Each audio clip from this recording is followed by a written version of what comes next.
Hello guys, and welcome back to Reading Club. So today, I'm going to read you Daisy and the Trouble with Vampires, Chapter 17 and Chapter 18. Chapter 17. The trouble with grown-ups who don't have any children is there is no way they should be allowed anywhere near other people's children, especially on Halloween night. Was I feeling brave? No, I was not. Did I want to play murder in the graveyard? No, I did not. I mean, what kind of grown-up takes a child anywhere near a graveyard in the dark, in the fog, in the countryside on Halloween night, and then says, let's play murder in the graveyard? Trouble is, before I could even say anything, Mrs. Pike was already telling me the rules. Now then, Daisy, she said, close your eyes and start counting while I go and find a gravestone to hide behind. As soon as you've counted to 100, shout, I'm coming to murder you, ready or not. And then use your torch to come and find me. As soon as you find the gravestone I'm hiding behind, you can murder me with your silly string. I couldn't believe my ears. Not only had Mrs. Pike taken me to a graveyard in the dark, in the fog, in the countryside on Halloween night, now she was going to run off and leave me all alone with only a torch and some silly string to defend myself with. There was no way I was closing my eyes. What if an owl or a werewolf or a zombie or a witch or a vampire tried to get me while she was hiding? What if the Hooly man came along looking for a new wardrobe?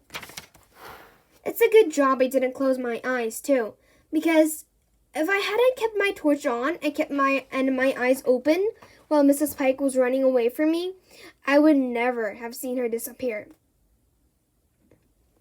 Yes, disappear, completely out of sight, just like that, in the dark, in the fog, right before my very eyes. It was like a magic trick. 1 second she was there, the next second she was gone. But where had she gone? And how had she gone? Was she actually a vampire after all? And if she was, had she turned into a bat and flown away? And if she had turned into a bat and flown away, was she flying in my direction looking for blood? I was so shocked I couldn't move. I couldn't think. I could barely even remember my own name. At least I couldn't until a voice in the foggy darkness shouted, Daisy! It was the voice of Mrs. Pike. Daisy, she shouted again. I've fallen down a hole. Come and help me.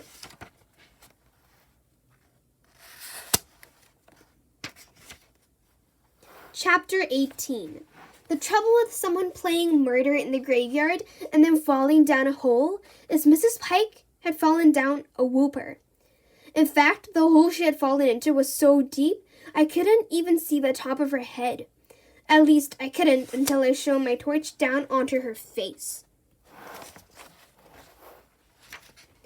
Daisy, you need to help me, Mrs. Pike said, reaching up with her arm. It's all muddy and cold and wet down here. Please try and pull me out. The trouble with trying to pull a grown-up out of a deep hole is you need to be much bigger than me to be able to do it. We need to phone for help, Daisy, said Mrs. Pike. Can you go back to my car?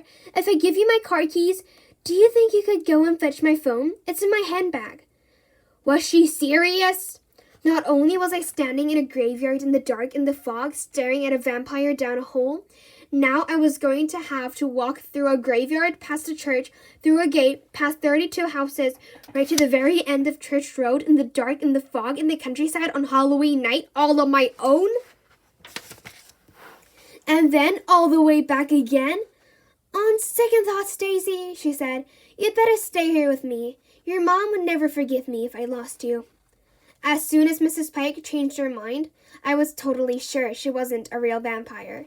A real vampire would definitely have made a child get their mobile from a car. Plus, thinking about it, a real vampire would have turned into a bat and flown out of the hole. Mrs. Pike definitely couldn't fly. All she could do was jump and scrabble and slip and slide and scrabble and fall over in the mud. Do you want me to go and knock on the door of number 32 again? I asked, really hoping she would say no. No, Daisy, I'm not letting you out of my sight for another minute, she said. We'll just have to wait till someone comes along. The trouble with waiting for someone to come along is not many people come along in graveyard, in the dark, in the fog, in the countryside, on Halloween night. Who do you think might come along? I asked. The vicar, hopefully, she said, or a chore. Not a zombie? I said. No, not a zombie, Daisy, she said. There are no such things as zombies. Not a vampire? I said. No, not a vampire, Daisy, she said. I've told you before, there are no such things as vampires. Not a ghost or a witch or a poltergeist or the holy man? I said, flashing my torch down onto her face and expecting her to say no to those too. Except she didn't. She didn't speak. She didn't blink. All she did was point into the fog with her torch. What's wrong? I said, starting to get a bit nervous and then jumping out of my skin when her lips suddenly started working. Behind you, Daisy, Mrs. Pike trembled. Behind you. Honestly, I have never spun around so fast in my life. When I saw what was behind me, I nearly died on the spot. It was a skeleton, and it was staring straight at me. Quick as a flash, I grabbed my silly string and fired. Squirt, squirt, squirt, squirt, squirt.